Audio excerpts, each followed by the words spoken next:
Greetings and salutations. I'm Steve Ekins, and today it's raining, so I will not be going out to my property to be pouring concrete in the rain. So instead, I'm gonna build something here at home. This is my before. These are the things I'm going to use to assemble a planter box. And we're gonna hang it off of this railing right here. So this is the before, and I'll talk to you again in a couple hours when I have it built.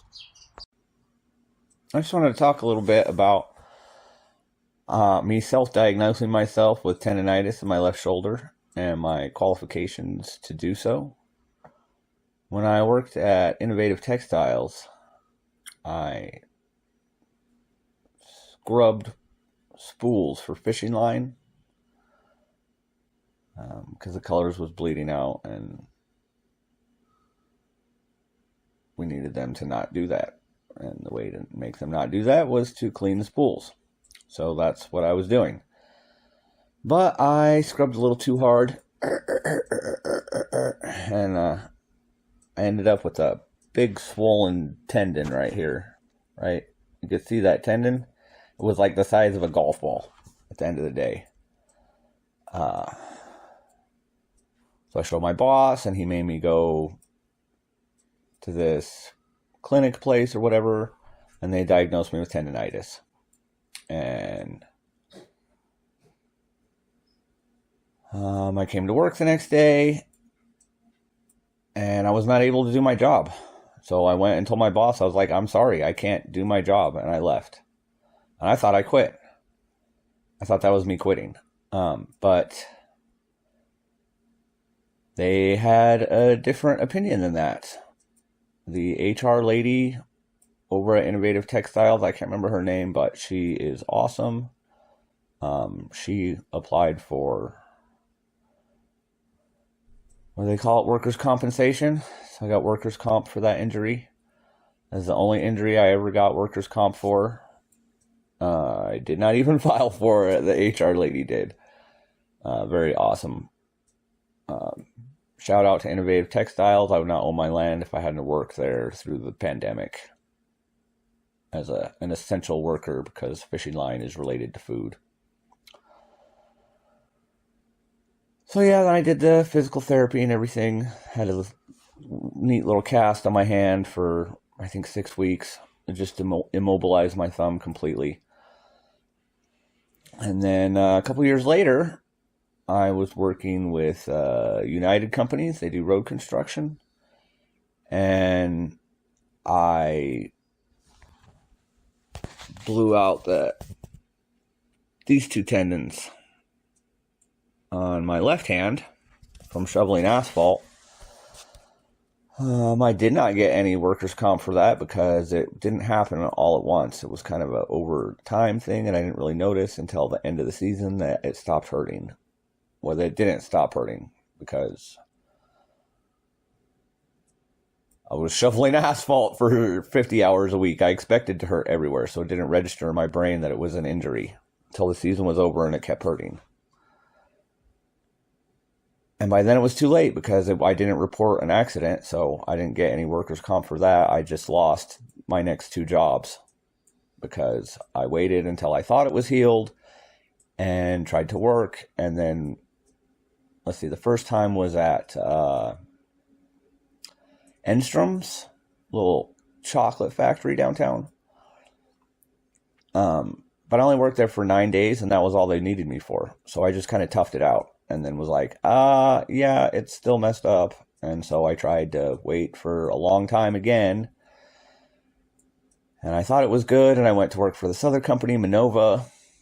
And about 4 weeks into working there, it started hurting again. And I was like, damn it. So they also fired me for being injured. Because why wouldn't they? It's not their fault that I hurt myself before I started there. And they can't hold my job for me for 6 weeks while I heal. So that was the last job I had before I started at the restaurant I work in now. And I believe I also got tendonitis there from squeezing. So that was these two tendons. Seems like tendons get damaged in twos, is my experience. But that one I just figured out that there was a little nozzle or a little hook on the nozzle that I could put the thing in, and I didn't have to squeeze it the whole time. So that I just quit squeezing it, and that hurt for about 6 months before it finally went away. So yeah, I've had tendonitis twice, diagnosed by a doctor, and the third time I'm pretty sure I know what it feels like. And now this being the fourth time, but it's not in my wrists, it's in my shoulder. And it's been a couple weeks, it still hurts. So I know that it's tendonitis, unless it's something worse.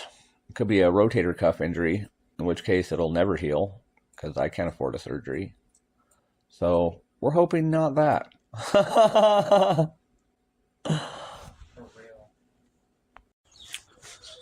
Well, as usual, we were not able to complete our project because of technical difficulties. In this case, the screw gun here, he died. We're going to have to charge him and finish tomorrow or something, I guess. But here's pretty much mostly completed. So we're just going to hang that part over the railing.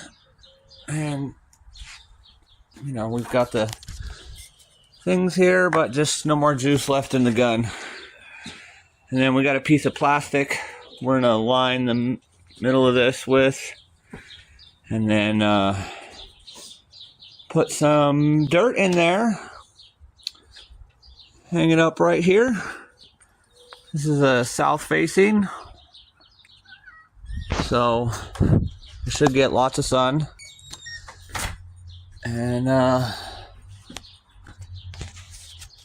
yeah, we can't take it out to the land for probably many years, but it is something that will eventually be a little planter box on my property. So that's what we did today, because we couldn't go down there due to the rain, and setting concrete in the rain is never a good idea. It doesn't set properly. So even when weather does not permit, I still must continue to build, because it is my calling to build a place for people to live and eat and breathe inside. And I hope that I'm calling other people who feel the same way to go and do thou likewise. Build, please.